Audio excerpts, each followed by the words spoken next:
Тези от вас, които пристигат на азиатското летище и се чудят как да стигнат до центъра, това може би е най-лесният начин. Хава Бус се казва. Може да го разпознаете по ето това заведение. И винаги спират тук. Може би са на 20-30 минути. Цената е променлива. Последно беше някъде около 12-13 лева. Ще ви напиша точно колко е сега спрямо лирата. За още малко информация спира в азиатската част и после продължава към европейската, като крайната станция е площада Таксим. И вече оттам нататък може да използвате градски транспорт, за да стигнете до където ви трябва.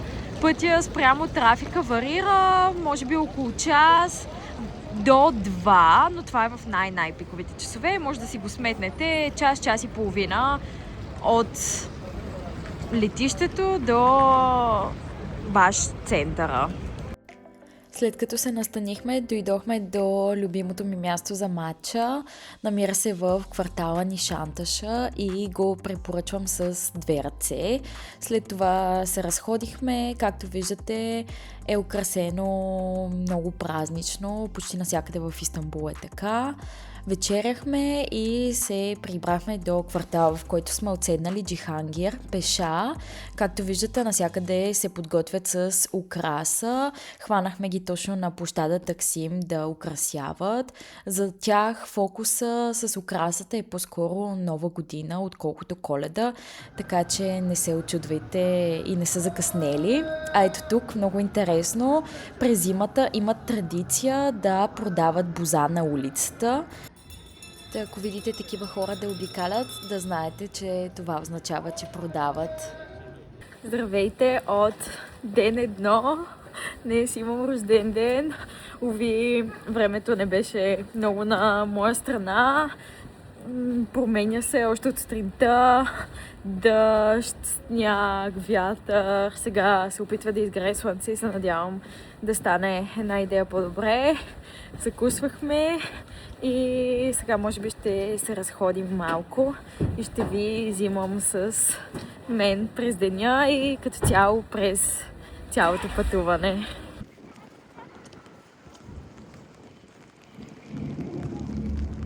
Вече сте виждали много видеа от Галата Порт, но аз пак ще ви го препоръчам като страхотно място за разходки, което е в центъра и е отделено изцяло да е пешеходна зона. Има голямо разнообразие от кафета, ресторанти и е точно до морето. И вечер е хубаво и за през деня. Сега времето не е най-предразполагащото, но пак си има чар.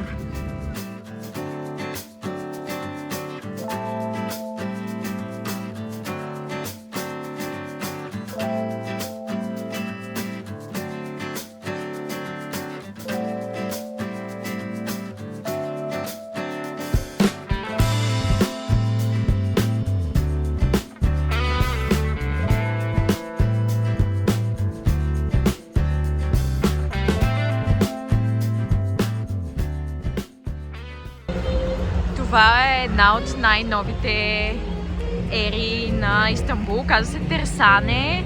Има и външна част, и вътрешен мол с малко по-луксозни марки. И както виждате, навсякъде в Истанбул са се постарали да украсят коледно, макар да не празнуват Коледа. Тук също има някакъв атракцион с фалшив сняг. Близо е до морето също, има много кафета, благодаря. Така че е много приятно също за разходка, кафе, обяд, вечеря.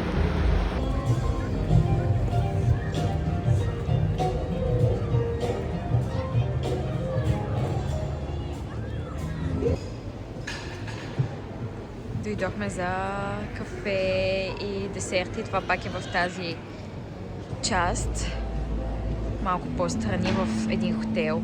И както виждате, пак е с гледка, просто нашето време, което хванахме, надали ще позволи да седим навън.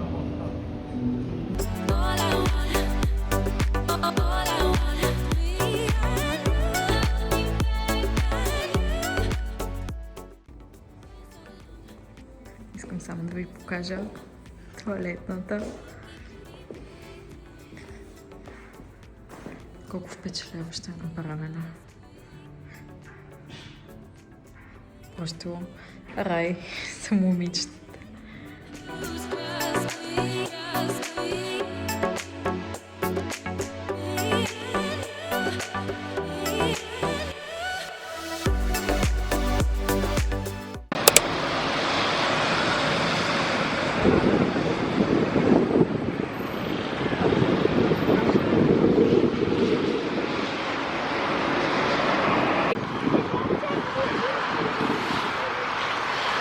Това е известния Галата бридж, който свързва Галата, ето я там,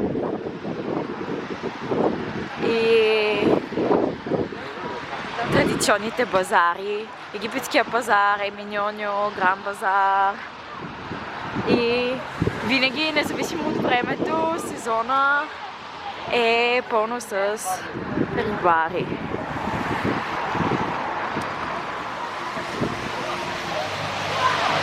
Това е новогодишна традиция на турците. Като нашата лотария, купуват се тези билетчета. Това е най-известното място в Истанбул. Намира се в Еминьоньо. Ето тук също жените продават и печалбата в момента се равнява на 31 милиона лева. Ето то си пише 800 милиона турски лири, което го сметнах, че е около 31 милиона лева. Страшно много. И мисля, че се тегли на 1 януари победителя. Често казвам, не съм сигурна точно на какъв принцип е, но виждате колко хора се редат. В момента е неделя и тук винаги е пълно преди Нова година и всеки се надява да му се усмихне късмет. Това е египетския базар за подправки. Те всичките, честно казвам, много си приличат. Тук виждате, че направо не може да се разминем. И навсякъде почти всичко продават. Ето бомбони, лукум, сапуни, шалове. Не само за подправки, просто хай. Просто така се води. И в момента е неделя и е много претъпкано, ама то тук, честно казано, винаги си има хора. Това е вече откритата част на пазарите. В един друг влог ви бях показвала точно по коледно време този магазин, как е украсен. Много интересно. Аз пак ще се повторя, но тук с украсите определено ни водят, макар да не празнуват наистина Коледа, и те на тяхната Нова година им казват Коледа по някакъв начин.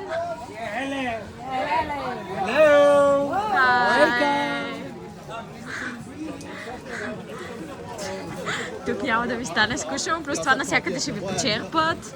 Ако дойдете гладни, ще си тръгнете сити. И абсолютно всичко може да намерите тук. Ние сега си слагахме протектори за телефони, защото са много достъпни. Не знам колко излезна за 2 протектора и още един протектор за камерата. Ето тук също кълъвчета. Каквото търсите, може да го намерите. Ето това е типичният им десерт. Кюнефе.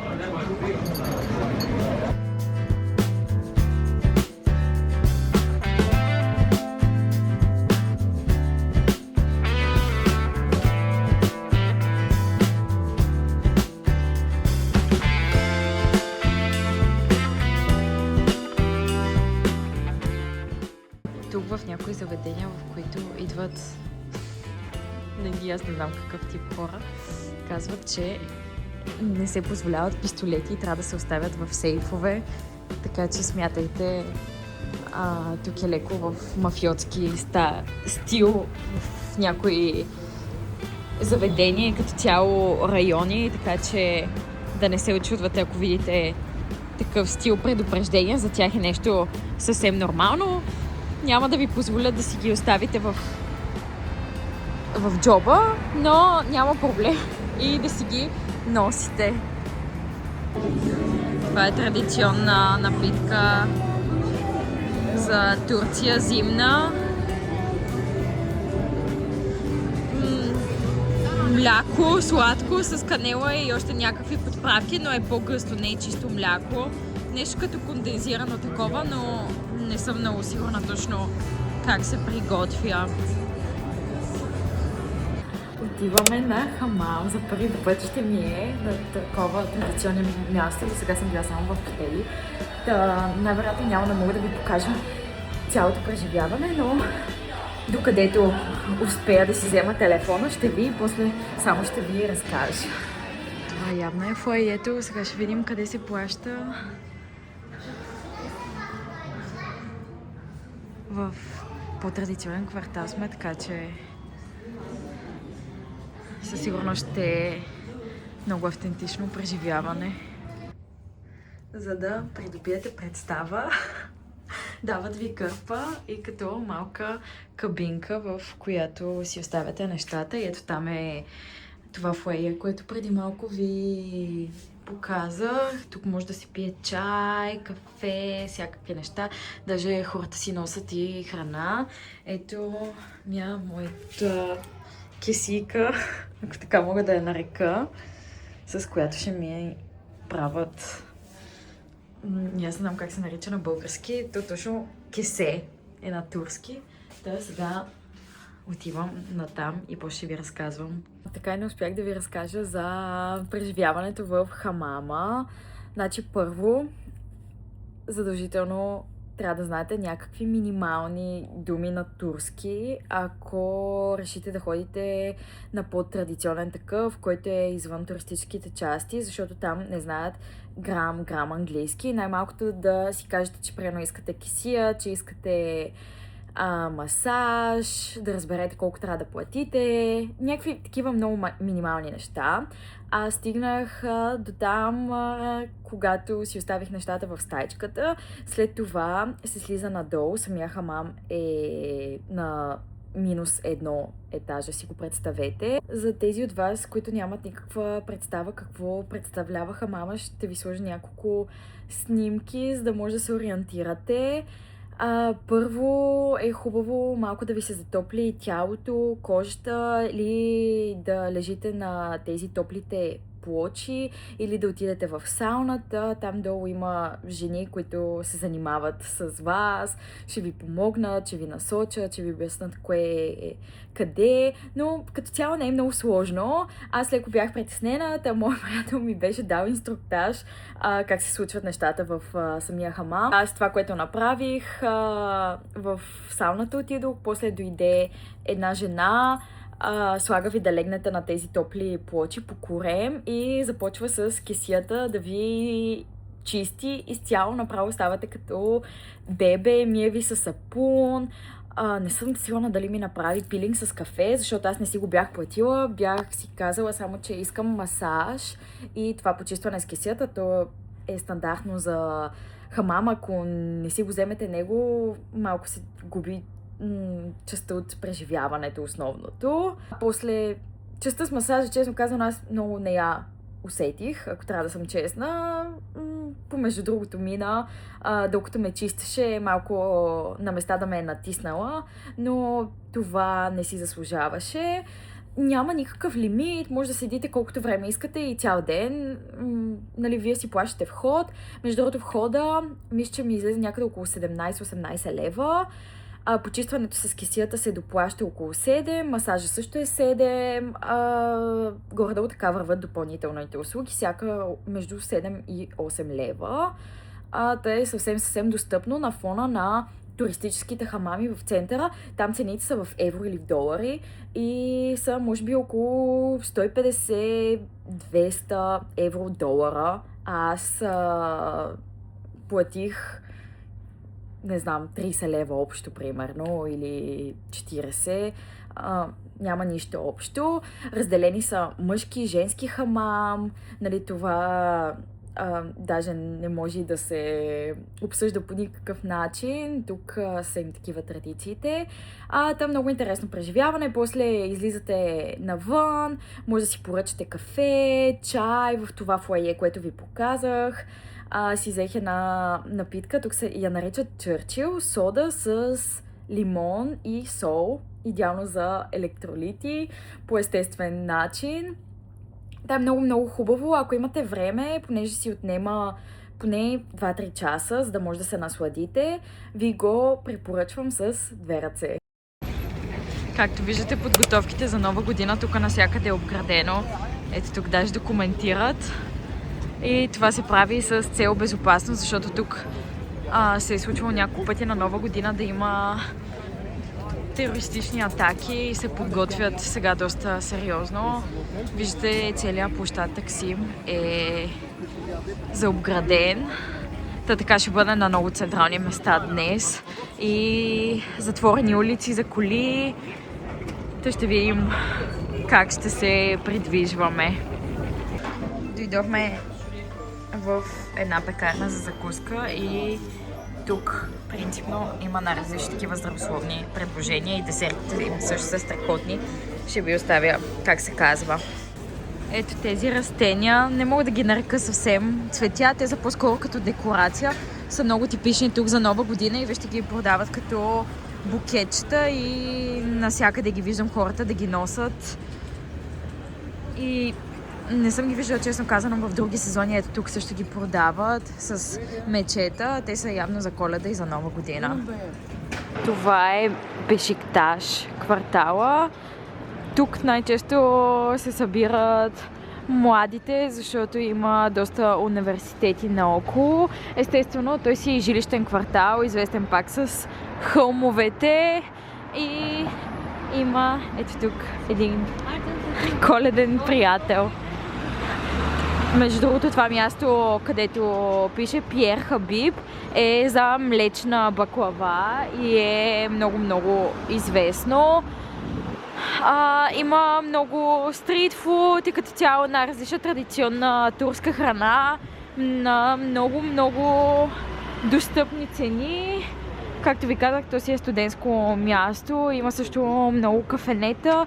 Това не е частта с... Това също е едно много известно място, между другото, за сладолети. И сега са известни с топлия си шоколад. Да, тук са по-скоро пекарни, магазини, ресторанти и на съседната улица са кафенетата. Ние сега сме се насочили към азиатската част. От Бешикташ си хванем фери, но реших да ви покажа как изглежда и този квартал. Ето виждате хората как трябва да се изкачват, за да си стигнат вкъщи. Ето е частта, където ви казвам, че има повече стрит фуд. Тук наистина всичко може да намерите на половина, че и повече от нормалните цени по туристическите места. Ето и пекарни. Сега ще ви покажа.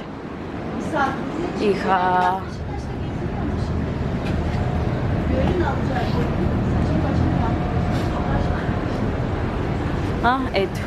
Хляб за 2,26. Питах моя приятел дали имат нещо типично, както примерно това място също е много типично за чизкейк, покрит с шоколад. Дали имат нещо типично за Нова година, както примерно ние имаме баница с късмети, макар да ви показах сега тези питки, като че ли нямат. И нали, опитват се да модернизират предложенията по заведения, пекарни и така нататък, но като цяло някаква конкретна традиция нямат. По-скоро ядат пуйка на новогодишната трапеза. Тук често се празнува с семейството, а не с приятели, както ние сме свикнали. Това също е много традиционно турско ястие. Пиле, такова варено, накъсано на тънко с ориз. И ето една порция с кола е някъде около 4 лева. На други места ще ви е тройно поне. Ако искате ефтина традиционна храна в района на Бешикташ, може всичко да намерите. Това е един много известен техен магазин за дънки.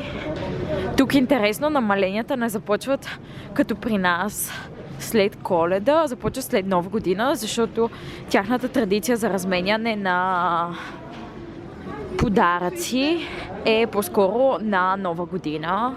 Но да, ето има и модерни неща, bubble tea, на много места продават матча, има ето интернационални заведения, така че има избор от активности, магазини, заведения за хранене, кафета, каквото искате, може да го намерите.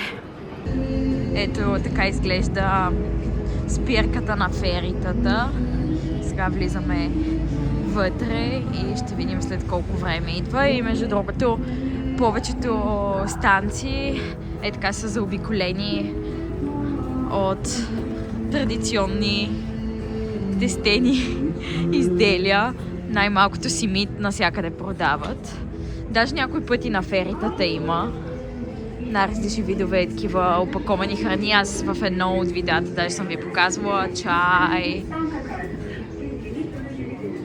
И това им е най-хубавата форма на градски транспорт.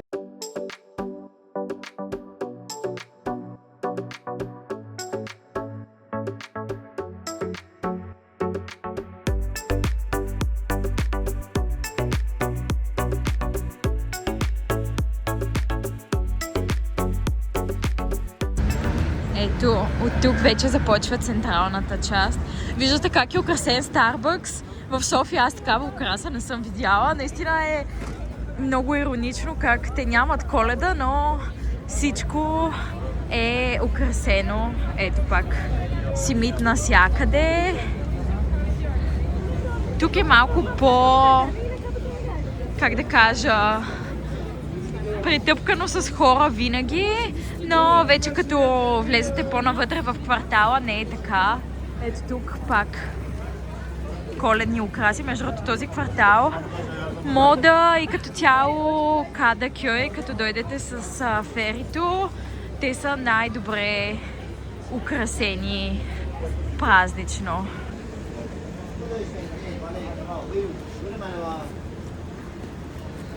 Тук също продават най-различни по-евтини сувенири, ковчета за телефон, малко като Еминьоньо пазарите, но в азиатската част и не е баш базар, а са магазинчета. Това е много известно място, мисля, че за Лахмаджун. Може да придобиете представа за атмосферата. Колкото по-навътре влизаме в квартала, толкова по-модерно става. Това е улицата с кафетата. Тя естествено не е само една, но една от основните, така да кажем. Има по-модерни кафенета. Сега ще търсим някое, което е на топло, защото в Истанбул повечето кафета, ако ви прави впечатление, са изнесени навън. И на турците може би не им пречи и обичат да си седат навън. То навсякъде ето има такива печки, които са доста силни, но пак когато е студено не е достатъчно. И на тях някакси им е в културата да седат навън. Не знам дали защото много пушат или просто не им е толкова студено. Но аз честно казано не съм много фен.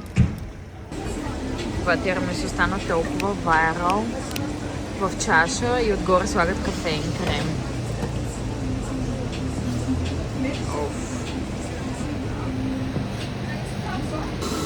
Ето го готовия резултат. Като се разходите вече в квартала Мода, надолу има пътеки да слезете до водата и има такава дълга крайбрежна алея. Принципно през лятото още по-оживено. Има деца, които карат колела, ролери, тук има рибари, хората си правят пикник на тези поляни. Продължава още напред и може да стигнете ето в тази посока, чак ето до там, до другата част. Сладие се казва. Тя е малко по-резидентска.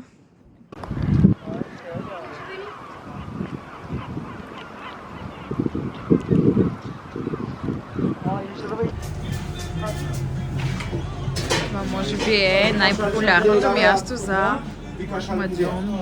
Така ще видим дали ще види и къде права.